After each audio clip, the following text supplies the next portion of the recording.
રોજ કેટલા વાળ ખરવા સામાન્ય છે અને ક્યારે ડોક્ટર પાસે જવું, ચાલો જાણીએ. રોજના 50 થી 100 વાળ ખરવા એ નોર્મલ છે, પણ એનાથી વધુ ખરે તો જાણવું કે શરીરમાં કંઈક ખોટું છે અને એને અવગણવું ન જોઈએ. તો સૌથી મોટો સવાલ એ છે કે વાળ ખરે છે કેમ?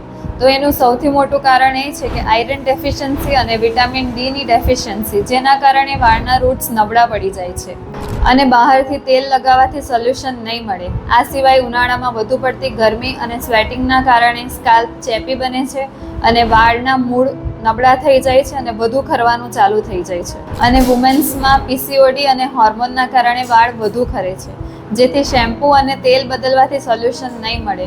વાળ ખરવાની શરૂઆતમાં ડૉક્ટર પાસે જવું જરૂરી છે. વધુ પડતા મૂળ નબળા થઈ ગયા પછી સારવાર મુશ્કેલ બને છે.